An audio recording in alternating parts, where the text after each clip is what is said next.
Ibinahagi naman ng isa sa mga biktima ng JMT investment scam ang kanyang naging karanasan at kung paano sila naingganyong mag-invest sa panayam ng Bomb Radyo Kawayan kay alias Ana, isa sa mga biktima. Sinabi niyang naingganyo siyang sumali matapos makita ang ilang post sa social media ng kanyang mga kaibigan. Anya nagtiwala siya dahil sa nakikita niya nakakapag-payout ng kanyang mga kaibigan at nag-aalok din umano ang JMT ng promo kung saan ang mga magre-recharge ay may libreng karagdagang account at subsidy. Modus umano na naturang investment scheme ang pagbibigay ng link kung saan magkakaroon ng task sa pamamagitan ng pakikinagsakanta ng ang mga kasapi o miyembro at dito raw sila magsisimulang kumita.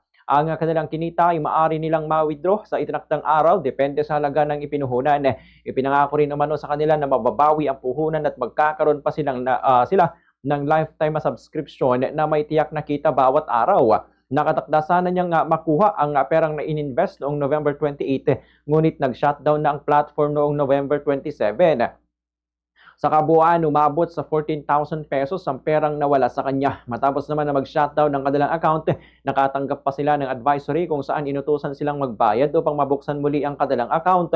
Hanggang ngayon ay naghihintay pa rin sila ng aksyon mula sa mga individual na nasa likod ng platform, subalit wala pa rin nangyayari. Ay naman sa isa sa mga tumayong leader na si alias Jacqueline, nagtungo mano sila sa pulisya subalit wala naman itong naipakitang kopya ng police report. Sinabi rin umano nito na nakausap niya ang Regional Director ng Anti-Crime Division noong Sabado, ngunit wala ring anumang dokumentasyon hinggil dito. Kinagabihan, sinabi pa umano ni alias Jacqueline na lumilikom na ng pondo ang naturang Regional Director na kilala bilang alias Eco at nakabase umano sa San Fernando, Alicia Isabela para sa binuong team na magsasagawa umano ng surveillance at tuhuli sa mga scammers.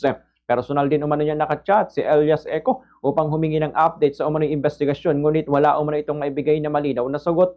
Nagatungo rin umanong naturang mga lider sa NBI para maghain ng reklamo, ngunit blanco raw ang papel na ipinakita sa kanila. Maliban dito, may isa pang platform na iniaalok sa kanila na tumayong leader na unang nanghikayat sa kanila na pumasok sa JMT upang umano'y makabawi sila sa nawala nilang pera. Gumawa pa raw ito ng bagong group chat.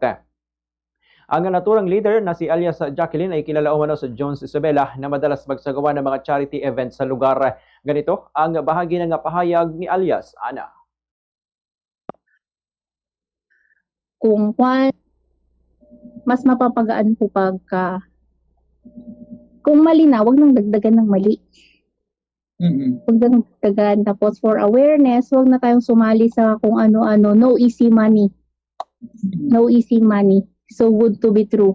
Lesson learned sa ating lahat, pero sana lang yung mga nabiktima, wag nyo nang biktimahin pa. Konsensya naman po, magpapasko. Kawawa naman yung mga tao, lalo na yung mga umutang lang para makasali, naglending lang para makasali. Siyempre, krisis ngayon, nabagyot lahat-lahat, tapos gaganyan